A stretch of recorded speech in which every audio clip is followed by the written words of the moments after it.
വേനലവധി കഴിഞ്ഞ് 9 മക്കൾ ഒന്നിച്ച് സ്കൂളിലേക്ക് പോകാനിറങ്ങുന്ന കാഴ്ചയുടെ സന്തോഷത്തിലാണ് കൊട്ടിയൂരിലെ പോളൂർ സന്തോഷും ഭാര്യ രമ്യയും. ഇനി ഈ 9 പേർ ഒന്നിച്ച് ഇത്തരമൊരു സ്കൂളിൽ പോക്ക് ഉണ്ടാവില്ല. കാരണം മൂത്ത മകൾ ഈ വർഷം +2 പൂർത്തിയാക്കുന്നതോടെ സ്കൂൾ ജീവിതത്തിൽ നിന്ന് മാറി ഉന്നത പഠനത്തിനായി പോകും. ഇളയ മകൾക്ക് പ്രായം വെറും 3.5 മാസം മാത്രമാണ്. മൂത്ത മകൾ Alfiya Lisbeth Kottiyoor IGM higher secondary സ്കൂളിലാണ് പഠിക്കുന്നത്. രണ്ടാമത്തെ മകൾ ആഗ്നസ് മരിയയും മൂന്നാമത്തെ മകൾ ആൻ ക്ലെറിനും അതേ സ്കൂളിലെ 10ാം ക്ലാസ്സിലും 8ാം ക്ലാസ്സിലും പഠിക്കുന്നു. അതിന് താഴെയുള്ള അസിൻ തെരേസ 6ലും, ലിയോ ടോം 4ലും, ലെവൻസ് ആന്റണി 2ാം ക്ലാസ്സിലും, കാതറിൻ ജോക്കിമ UKGയിലും പഠിക്കുന്നു. വീടിന് തൊട്ടടുത്ത് തന്നെയുള്ള തലക്കാണി ഗവൺമെന്റ് UP സ്കൂളിലാണ് ഇവർ 4 പേരും പഠിക്കുന്നത്.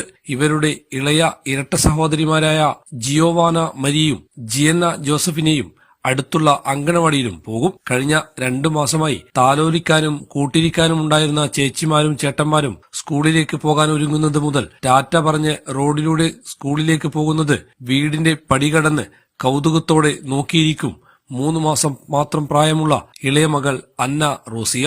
വേനലവധി കഴിഞ്ഞ് 9 പേരും ഒരുമിച്ച് സ്കൂളിലേക്ക് പോകുന്നത് കൗതുകത്തോടെയാണ് പലരും നോക്കുന്നത്.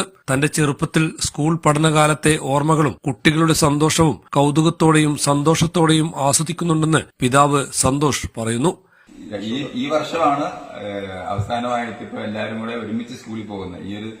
ഈ വർഷം കഴിയുമ്പോൾ പിന്നെ ഓരോരുത്തർ ഇങ്ങനെ ഒഴിഞ്ഞു പോകാൻ തുടങ്ങും. അപ്പൊ ഇപ്പം മൂത്തയാള് +2ലാണുള്ളത്.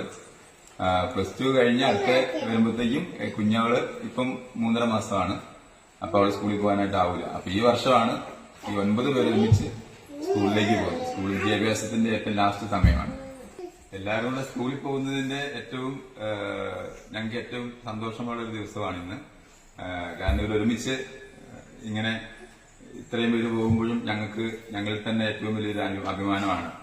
മക്കൾ എല്ലാവരെയും പൊതുവിദ്യാഭ്യാസ സ്ഥാപനങ്ങളിൽ മാത്രമാണ് പഠിപ്പിക്കുന്നതെന്നും മികച്ച പഠനമാണ് ലഭിക്കുന്നതെന്നും സന്തോഷ് പറയുന്നു. ഇളയ മോൾ സ്കൂളിൽ പോകാൻ പ്രായമാകുമ്പോഴേക്കും മൂത്തവർ സ്കൂൾ പഠനം കഴിഞ്ഞു പോകും എന്നതിനാൽ ഈ വർഷത്തെ അധ്യയന വർഷം തങ്ങൾക്ക് ഒരുപാട് പ്രത്യേകതകൾ ഉള്ളതാണെന്ന് സന്തോഷ് പറയുന്നു. മലയോരത്തെ നിരവധി വ്യാപാര സ്ഥാപനങ്ങളുടെ ഉടമയാണ് പിതാവായ PJ സന്തോഷ്. സജീവ് നായർ, ഹൈവിഷൻ ന്യൂസ്, കേളകം.